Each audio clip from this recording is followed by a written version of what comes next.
The journey back to Verdon Prime was quiet and tense.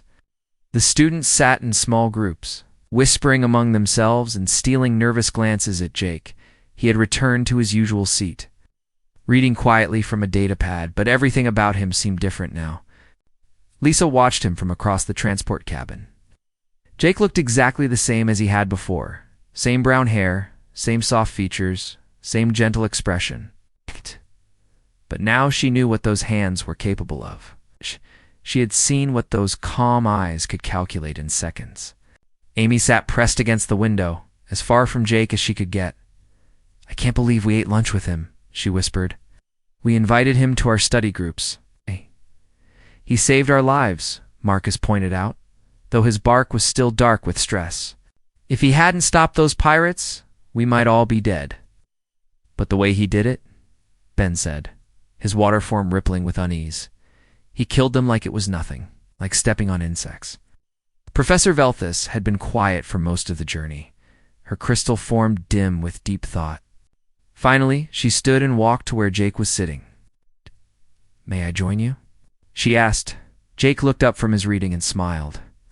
It was the same warm, friendly smile he had always given, but now it carried new meaning.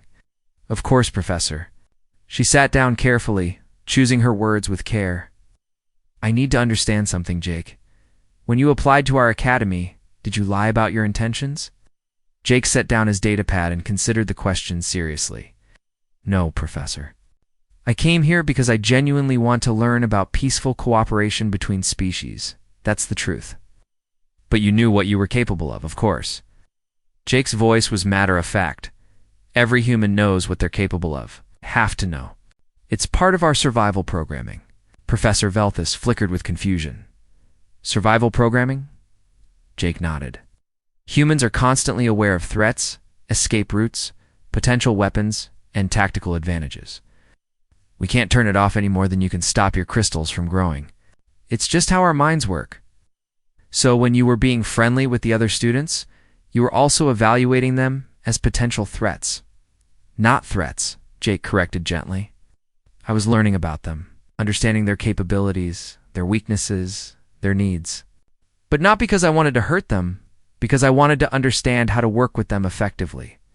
From across the cabin, Lisa could hear their conversation. She found herself listening despite her fear. "Think about it this way," Jake continued. "If you wanted to be friends with a Florian, wouldn't you learn about their need for sunlight and water? If you wanted to trade with a Repthon, wouldn't you study their cultural values? When humans just take that process further, how much further?" Professor Velthus asked.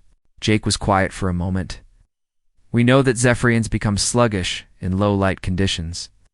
We know that Aquans lose cohesion at high temperatures. We know that Thalorians are vulnerable to certain frequencies of sound. We know that Corvins become dormant when separated from plant life for too long."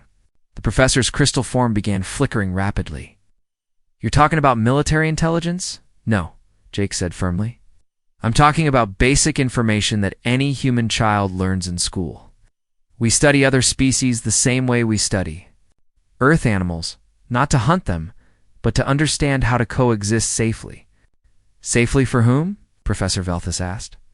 Jake looked directly at her. "For everyone, Professor. Humans learned a long time ago that the best way to avoid conflict is to understand exactly what everyone is capable of. When you know someone's strengths and limitations, you can work with them more effectively." Their conversation was interrupted by Krax, who had been listening from his seat at the back of the transport. The wounded Vorthok limped over to join them. "May I sit?" he asked politely.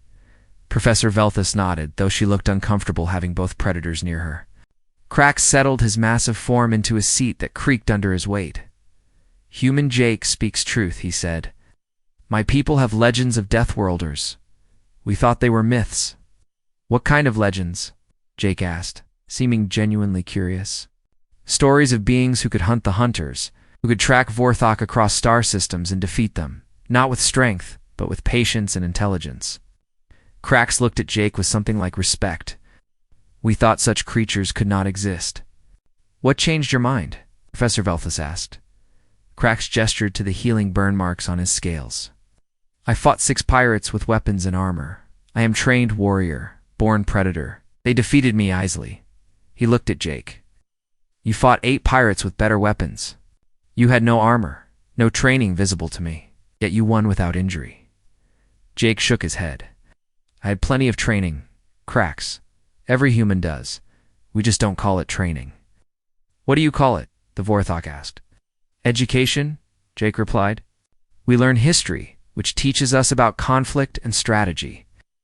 We learn biology, which teaches us about different species and their capabilities. We learn engineering, which teaches us how things work and how they can be broken. We learn psychology, which teaches us how minds work and how they can be influenced. Professor Velthus was beginning to understand. So human education is actually comprehensive preparation for conflict. Human education is preparation for survival, Jake corrected. Conflict is just one aspect of survival. Amy had been listening from across the cabin, and now she spoke up, her voice shaking. But why? Why do you need to be so prepared for violence? Jake turned to look at her, his expression sad but patient. Because violence exists in the universe, Amy. We didn't create it, but we can't ignore it either. The pirates who attacked the station today, they exist. They prey on peaceful species because peaceful species are easy targets. But if everyone was peaceful like us, there wouldn't be any violence, Amy insisted. That's a beautiful dream, Jake said gently, but it's not realistic, even on Earth. Before humans became the dominant species, there were predators and prey. The prey animals that survived weren't the ones that ignored the predators, they were the ones that learned to detect and avoid them. Cracks nodded agreement. Humans became apex predators, not through strength, but through intelligence. This is why they are dangerous. They think like prey and hunt like predators. I don't think of myself as a predator, Jake said. I think of myself as a protector. I use my abilities to keep others safe. Like you did on the station, Marcus said quietly. He'd been listening to the conversation with growing interest. You protected us. I did what I had to do, Jake replied. But I would have preferred to resolve the situation peacefully. Could you have? Professor Velthus asked. Could you have negotiated with the pirates? Jake considered this seriously. Maybe. Pirates are usually motivated by profit, not violence. If I had something valuable to offer them, or if I could have convinced them that attacking the station would cost them more than they could gain, they might have left peacefully. But you chose violence instead. I chose the option that guaranteed your safety, Jake corrected. Negotiation might have worked, but it also might have failed. When other people's lives are at stake, humans don't gamble with uncertain outcomes. The transport was nearing Verdon Prime now, and the peaceful planet grew larger in the viewports. Looking at the gentle world below, Lisa tried to imagine how it must appear to Jake, not as a safe haven, but as a place where potential threats needed to be identified and neutralized. Jake, she said suddenly, finding her courage, when you look at us, do you see friends, or do you see weaknesses to exploit? Jake turned to her with that same gentle expression he had always worn. I see friends with weaknesses that I want to protect. And when you look at Cracks, Jake glanced at the massive Vorthok. I see a fellow predator who chooses to use his strength to protect others instead of dominating them. Crax's scarred face showed what might have been a smile. Human sees clearly. On Vorthok Prime, we are taught that strength without honor is worthless. It's better to be weak and honorable than strong and corrupt. That's something humans and Vorthok have in common, Jake said. We both understand that power comes with responsibility. Professor Velthius had been listening to this exchange with growing amazement. You two are more alike than I realized. In some ways, Jake agreed. We're both products of dangerous worlds. We both learned that survival requires strength and intelligence. But we also both learned that strength without purpose is meaningless. So what is your purpose? She asked. Jake looked out at Verdon Prime as the transport prepared to land. To learn how to use human capabilities to build something better. To find ways for predators and prey to coexist peacefully. And my purpose, Cracks added, is to prove that predators can be more than just hunters. We can be guardians. As the transport touched down at the academy, Lisa realized that everything had changed. She was still afraid of Jake, but it was a different kind of fear now. She wasn't afraid he would hurt her. She was afraid of what his existence meant for the galaxy. If humans were as intelligent and capable as Jake had demonstrated, what did that mean for species like hers? Would they become obsolete? Protected pets in a universe dominated by apex predators? But as they gathered their belongings and prepared to leave the transport, Jake approached her. "Lisa," he said quietly, "I know you're afraid of me now. I understand why." The first night on Cathara Prime was anything but peaceful. Jake Morrison sat in the center of the camp, his back against a supply crate, watching the tree line through night vision goggles. The darkness between the blue-leafed trees seemed to move and shift, but he couldn't tell if it was real or just his imagination. Around midnight, the howl started. The sound came from deep in the forest, long and mournful like a wolf's call, but much deeper and more powerful. It echoed through the trees and seemed to come from multiple directions at once. Jake felt the hair on his arms stand up as the sound washed over the camp. Inside the main shelter, he could hear the alien crew members stirring nervously. Zex's scales made soft scraping sounds as he moved around, and Quinara's crystal body hummed with low, worried tones. Even Dr. Walsh, who had been excited about studying the local wildlife, sounded concerned as he whispered to Ambassador. "Carter, that doesn't sound like any herbivore I know about," Jake muttered into his communicator. Captain Brooks' voice crackled back from the ship. "Can you identify the source?" "Negative. Sounds bouncing around too much. Could be one animal, or it could be a whole pack. But whatever it is, it's big." The howling continued for almost an hour before fading away. Jake remained on watch until dawn, but the forest stayed quiet after that.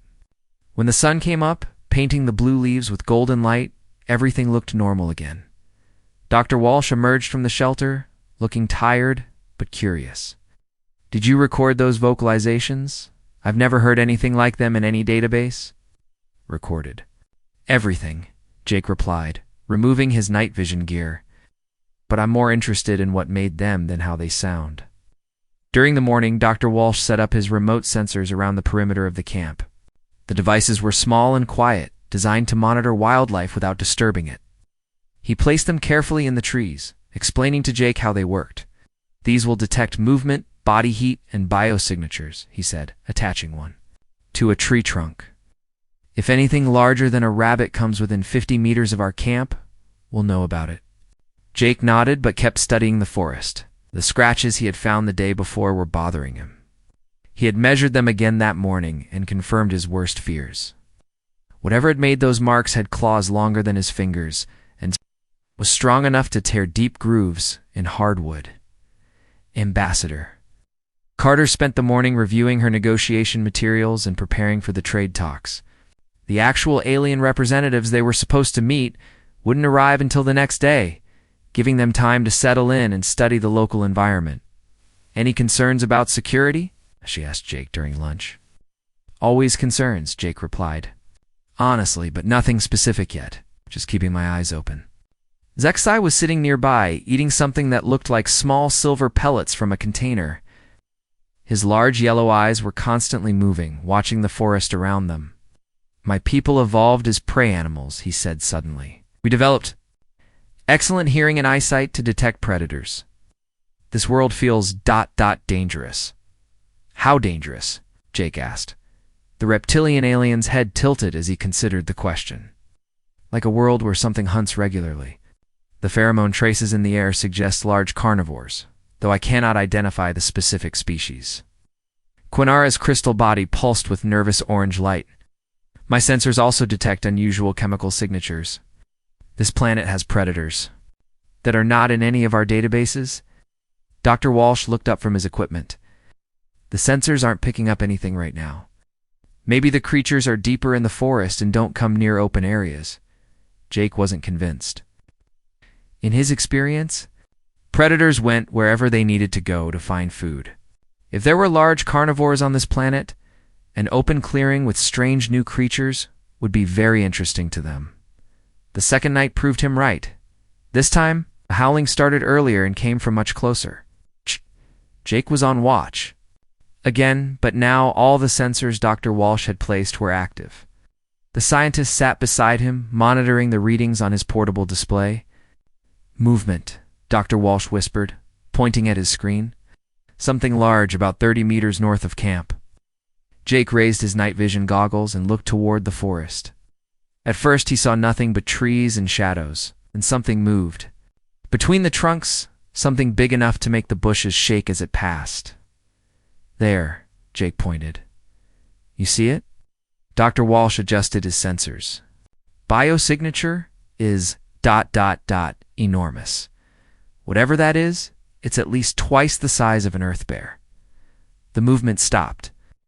For several minutes, nothing happened. Then, Jake saw them two glowing points of light in the darkness between the trees. Reflecting the starlight, positioned too high off the ground to belong to any normal animal. It's watching us, Jake said quietly.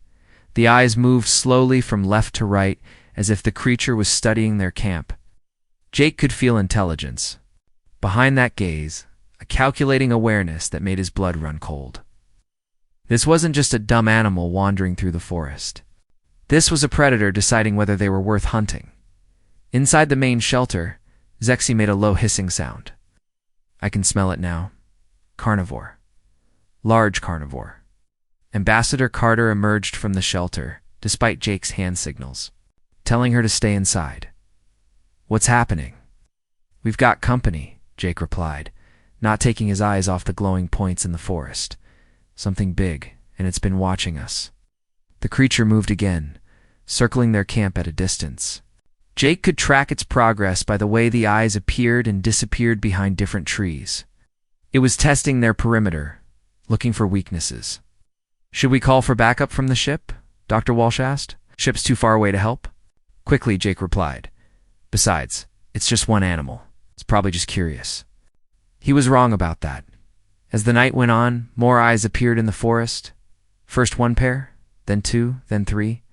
The creatures were coordinating, moving in patterns that suggested pack behavior. Jake had seen wolves hunt, and this was similar, but much more organized. We've got multiple contacts, he reported to Captain Brooks over the communicator. At least 3 large predators circling our position. Do you need immediate extraction? The captain asked. Jake looked around the camp. The aliens were all inside the shelter, clearly terrified. Ambassador Carter was trying to maintain her composure, but he could see fear in her eyes. Dr. Walsh was frantically checking his readings, trying to understand what they were facing. Not yet, Jake replied. But these things are definitely hunting. Us. They're smart, they're organized, and they're bigger than anything that's supposed to be on this planet. As if responding to his words, one of the creatures stepped partially into the open. Jake got his first clear look at what they were dealing with, and his blood turned to ice.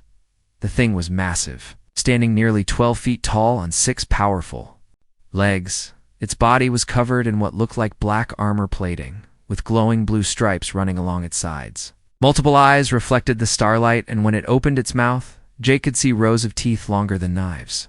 Dear God, Dr. Walsh whispered, staring at his readings. It's like nothing in any database. It's not supposed to exist. The creature tilted its head, studying them with obvious intelligence. Then it made a sound, not the howling they had heard before, but a low rumbling that Jake felt in his chest. It was talking to the others, communicating in a language of growls and vibrations. Jake Morrison realized that their simple diplomatic mission had just become a fight for survival against something that evolution had designed to be the perfect killer. Dawn brought no relief. Jake Morrison had stayed awake all night, watching the glowing eyes in the forest move around their camp like patrol guards. The creatures never attacked, but they never left either. They were waiting for something, and Jake had a bad feeling he knew what it was. The electromagnetic field is getting stronger, Dr. Walsh reported, staring at his instruments with worry. It's interfering with our communications and defensive systems. Jake tested his energy weapon and cursed. The charge indicator showed full power, but when he aimed at a tree and pulled the trigger, nothing happened. The weapon was completely dead. How is that possible? Ambassador Carter asked. She looked tired and frightened after a sleepless night listening to the creatures moving around outside. The planet's magnetic field is unlike anything we've encountered, Dr. Walsh explained. It's not natural. Something is amplifying it, making our technology useless. Zexthai emerged from the shelter, his green scales pale with fear. People have stories about worlds like this. Planets where predators evolved to disable the technology of visiting species. We always thought they were just legends. Quinara's crystal body was dim, pulsing with weak yellow light. My sensors are failing. I cannot detect the electromagnetic patterns I use for navigation and communication. Jake checked all their equipment systematically. Portable shields were offline. The communication array was producing only static. Even the simple motion detectors were giving false readings. They were effectively cut off from their ship and defenseless against whatever was hunting them. "How long until the ship realizes we're in trouble?" he asked. "Captain Brooks expects our next check-in at noon," Ambassador Carter replied, looking at her mechanical watch. "If we miss that, he'll send a rescue team." Jake looked at the sun's position. It was barely past sunrise. They had 6 hours to survive. On their own, the attack came without warning. Jake was checking the perimeter when he heard a tremendous crash from the camp. He spun around to see one of the massive creatures tearing through their main shelter like it was made of paper. The thing was even bigger than he had thought, its black armored hide gleaming in the morning light. Ambassador Carter screamed as the creature's claws ripped through the wall near her head. She dove sideways, rolling behind a supply crate as debris rained down around her. Part of the shelter's metal framework collapsed, trapping her legs under twisted steel beams. The alien crew members panicked completely. Zexthai's evolutionary programming kicked in, freezing him in place like a deer in headlights. His yellow eyes were wide with terror as his pre-animal instincts overwhelmed his rational mind. Quinara's crystal body flickered between different colors rapidly, a sign of extreme stress in her species. Dr. Walsh tried to run but tripped over his own equipment. He scrambled backward on his hands and knees, staring up at the massive predator with pure horror. Jake raised his useless energy weapon and pulled the trigger. Repeatedly. Nothing. He threw it aside and grabbed his backup pistol, a simple gunpowder weapon that didn't rely on electronics. He fired 6 shots directly at the creature's head. The bullets bounced off the thing's armored hide like pebbles off a tank. The creature turned its multiple eyes toward Jake and made that deep rumbling sound again. It was laughing at him. "Lisa, can you move?" Jake shouted to the ambassador. "I'm trapped," she called back, her voice tight with pain. "My leg might be broken." The creature took a step toward her, its massive claws digging furrows in the ground. Jake realized with sick certainty that their weapons were useless. Their technology was dead, and the aliens were too terrified to help. If Ambassador Carter was going to survive, he was the only one who could save her. Jake looked around desperately for anything he could use as a weapon. The creature was 12 feet, tall, weighed probably 2 tons, and had armor that could stop bullets. Fighting it should have been impossible, but Jake Morrison had spent 15 years in the Marines, learning to overcome impossible odds. He had fought in places where technology failed and backup never came. He'd learned that sometimes the only weapon you had was your own determination and the willingness to do what others thought was crazy. He grabbed a metal support beam that had fallen from the shelter. It was about 4 feet long and heavy enough to use as a club. Not much against a creature designed by evolution to kill, but it was something. "Hey, ugly Jake!" shouted at the creature, waving the metal beam over his head. "You want to eat somebody? Try me." The creature turned away from Ambassador Carter and focused all its attention on Jake. Its multiple eyes studied him with obvious intelligence, trying to understand why such a small creature would challenge something so much larger. Jake had no illusions about his chances. The thing was bigger, stronger, faster, and better armed than he was. In any rational analysis, he should have been dead within seconds.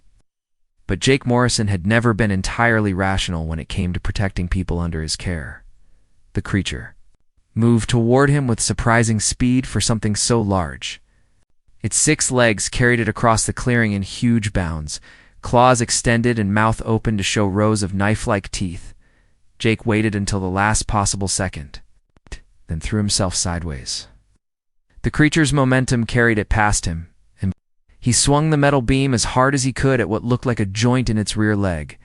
The impact sent shockwaves up his arms.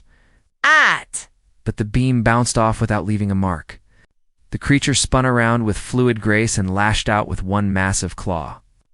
Jake barely got the metal beam up in time to block. The force of the blow sent him flying backward. He rolled to his feet and immediately had to dodge again as the creature pressed its attack. This time its claws caught the edge of his uniform, tearing through the fabric and leaving shallow cuts across his ribs. "This is insane," Dr. Walsh shouted from where he was hiding behind a crate. "Nobody fights these things hand to hand. It's impossible." Jake grinned, despite the blood running down his side. "Yeah, well, nobody told me it was impossible." The creature seemed confused by his behavior. In its experience, prey animals either ran or froze when confronted by an apex predator. They didn't fight back, especially not with primitive weapons. Against such overwhelming odds, Jake used that confusion to his advantage. While the creature hesitated, trying to understand his bizarre behavior, he studied its movement patterns. The thing was fast, but it was also huge.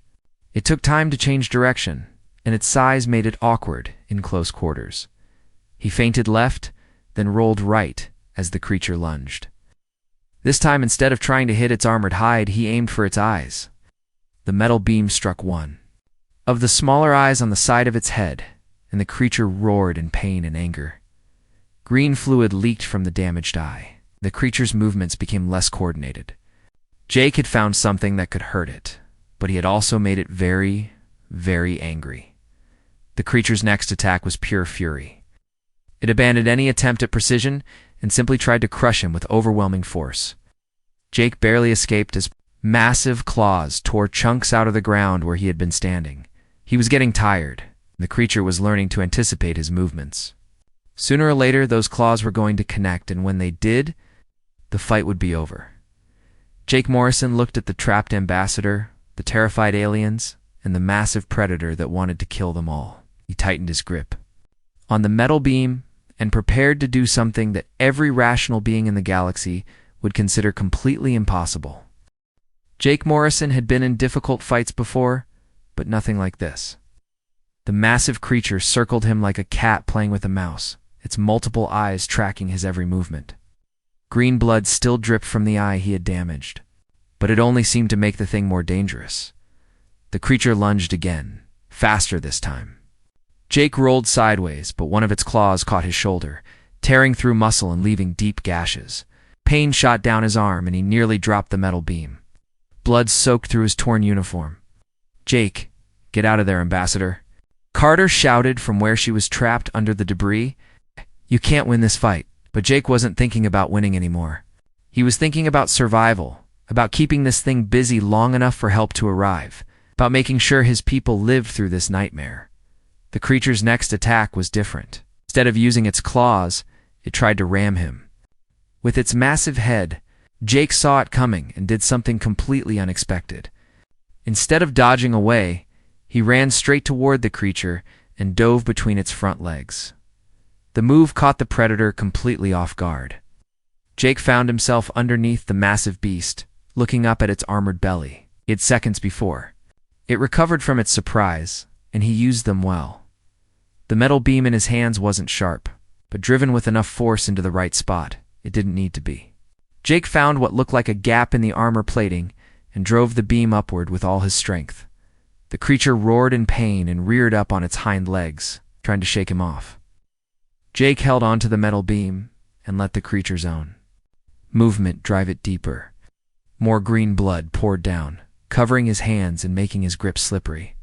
The creature crashed back down, and Jake barely rolled clear before 2 tons of angry predator hit the ground where he had been.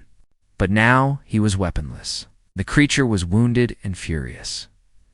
Jake looked around desperately for another weapon and saw something that made him smile despite the pain in his shoulder. The creature's blood was everywhere now, and some of it had splashed across the thing's own face, covering several of its eyes. "You can't see as well now, can you?" Jake muttered. The creature charged again, but this time it was partially blind. Jake waited until the last second, then stepped aside like a bullfighter. The creature crashed into a pile of supply crates, sending metal containers flying in all directions. Jake grabbed one of the smaller containers and hurled it at the creature's head. It bounced off harmlessly, but it got the thing's attention. Then he grabbed another one and threw it at the damaged eye he had hit before. This time, the creature flinched. Jake realized something important. The thing was smart, but it was also learning to be afraid of him. In its entire evolutionary history, prey animals had never fought back like this. They ran, or they died. But they never stood their ground and hurt the predator in return. The creature was becoming cautious, uncertain. And that uncertainty was the only advantage Jake had. He picked up a sharp piece of metal debris and held it like a knife. His shoulder was screaming with pain, and blood loss was making him dizzy, but he forced himself to stay focused. This fight was far from over. The creature approached more carefully now, using its undamaged eyes to track him, while keeping its wounded side away from him. It was learning, adapting to his tactics. But Jake was learning too. He had noticed that the creature's bioluminescent stripes pulsed in patterns, especially when it was about to attack. The blue lines along its sides would brighten just before it moved. It was like having a warning system built into his opponent. The stripes brightened, and Jake was ready. He dove left as the creature's claws swept through the space where he had been standing. This time, instead of trying to attack the creature's armored hide, he went for something else. The creature's legs were thick and powerful, but where they joined the body, there were gaps in the armor. Jake drove his improvised knife into one of those gaps and twisted hard. The creature screamed, a sound that made everyone in the camp cover their ears. It tried to shake Jake off, but he held on, driving the metal deeper into the joint. Blood spurted everywhere, and the creature's leg began to buckle. But Jake's success nearly cost him his life. The creature rolled sideways, trying to crush him with its massive weight. He barely got clear in time, leaving his knife embedded in the creature's leg. Now he was weaponless again, bleeding from multiple wounds and facing an opponent that was wounded but still very dangerous. The creature was limping, but it was also learning not to underestimate the strange little alien that refused to die. Jake's vision was getting blurry from blood loss. He stumbled backward, looking for anything he could use as a weapon. The creature followed slowly, favoring its injured leg, but still terrifyingly dangerous. That's when Jake noticed something that changed everything. Stripes weren't just for display or communication. When Jake had damaged one of the joints, the stripes near that area had flickered and dimmed. The stripes were part of its nervous system. Jake looked around frantically and saw what he needed. A piece of the communication array had broken off during the creature's initial attack. It was made of conductive metal and had exposed wiring from the ship's electrical systems. He grabbed the device, just as the creature lunged again. This time, Jake didn't try to dodge. He ran straight at the thing, ducking under its claws and pressing the broken device against the brightest cluster of bioluminescent stripes on its side. The electrical discharge from the damaged equipment wasn't powerful, but it was enough. The creature's nervous system evolved to use the bioluminescent stripes for coordination and communication. Couldn't handle the electrical interference. The massive predator convulsed, its legs tangling as conflicting signals raced through its neural pathways. It crashed to the ground, thrashing wildly but unable to coordinate its movements. Jake pressed his advantage, grabbing another piece of conductive debris and jamming it against more of the creature's stripes. Each contact sent electrical feedback through the thing's nervous system, disrupting its ability to move or think clearly. The creature's thrashing grew weaker, then stopped altogether. Its multiple eyes stared up at Jake with what might have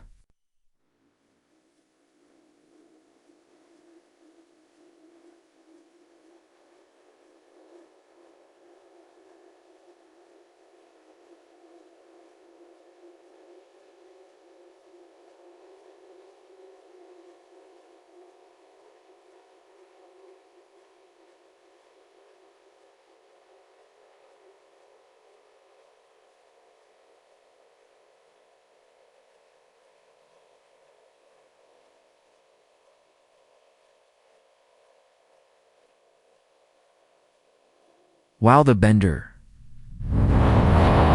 It made one last rumbling sound, softer this time. It's almost like a question, then it was still. Jake Morrison stood over the body of the massive predator, swaying on his feet from exhaustion and blood loss. His uniform was torn and soaked with both his own blood and the creature's green fluid. His shoulder throbbed with every heartbeat, and he could barely see straight, but he was alive. They were all alive, the other two creatures that had been circling. The camp melted back into the forest without a sound. Whatever pack hierarchy they followed, the Alpha was dead, and they wanted no part of the strange little alien who had killed it. Dr. Walsh emerged from his hiding spot, staring at Jake and the dead creature with absolute amazement. He whispered, "No one fights an apex predator hand-to-hand. No one wins." Zex's yellow eyes were wide with something that might have been awe or terror. In all the galaxy's history, I have never heard of such a thing. Quinara's crystal body pulsed with colors that had no translation, emotions her species had never needed words for.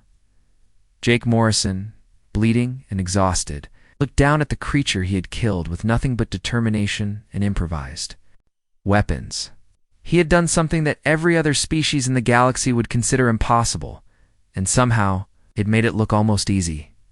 The rescue team from the Horizon's Edge arrived 2 hours later to find Jake Morrison sitting beside the dead creature, holding a makeshift bandage against his wounded shoulder. Ambassador Carter had been freed from the debris and was resting. With her injured leg elevated, alien crew members stood as far away from the massive corpse as possible, still too shocked to speak normally. Captain Brooks stared at the scene with disbelief. The creature was enormous, easily the size of a small building, and its black armored hide showed multiple wounds from Jake's desperate fight. Green blood covered the ground around the body, mixed with red stains from Jake's injuries. "What the hell happened here?" Captain asked. Dr. Walsh was the first to find his voice. Jake killed it. He killed an apex predator with his bare hands and improvised weapons. "I recorded everything on my emergency camera. It's impossible," said Commander Amy Foster, the ship's security chief. She was a tough woman who had seen combat on a dozen worlds, but she looked at Jake like he was some kind of mythical creature. "Tell that to the dead monster," Jake replied weakly. The medical team was already working on his shoulder wound, cleaning and bandaging the deep claw marks. Zek's thigh finally approached, his yellow eyes fixed on Jake with something close to worship. "My people have legends about warriors who could face the great predators of our homeworld. We always thought they were just stories to inspire courage. But you, ... you actually did it. Just did what I had to do," Jake said, wincing, as the medic tightened the bandage. Quinara's crystal body pulsed with rapid color changes. She tried to process what she had witnessed. Her translated voice was full of confusion and amazement. "In my culture, we have mathematical models for predator-prey relationships. What you did should be statistically impossible. The size differential, the weaponry gap, the evolutionary advantages. None of it should have mattered, but somehow it didn't." Captain Brooks ordered his team to document everything while Jake received medical treatment. The emergency camera footage was uploaded to the ship's computers and transmitted back to Earth Command immediately. Within hours, the recordings were being analyzed by xenobiologists, military strategists, and alien relations experts throughout human space. But the real shockwaves were just beginning. The footage didn't stop it. Through the Galactic Communication Network, copies of the recording spread to every member species of the Galactic Commerce Union. The video of a human defeating a massive apex predator using only primitive weapons and tactical thinking became the most analyzed piece of media.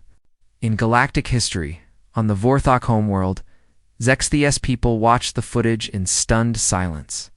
Their entire civilization was built around avoiding predators, not fighting them.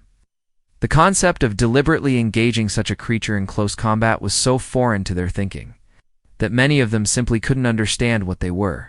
Seeing the Nexari crystalline beings ran the video through their most advanced mathematical models, trying to find some explanation for how Jake had survived, much less one. Their calculations showed that he should have died within the first few seconds of the encounter. The fact that he had not only survived but actually killed the creature broke several of their fundamental theories about combat and survival. Other species throughout the galaxy had similar reactions. The Kethmori, who were proud warriors themselves, admitted that none of their champions would have attempted such a fight without power, armor, and heavy weapons. The peaceful Aldorian traders declared that humans were either the bravest species in the galaxy or completely insane. Possibly both. The diplomatic mission to Cathara Prime was cut short, but not because of failure. Ambassador Carter's injury required medical treatment that could only be provided back on Earth, and the presence of more apex predators in the area made it too dangerous to continue. But the trade negotiations took on an entirely different character.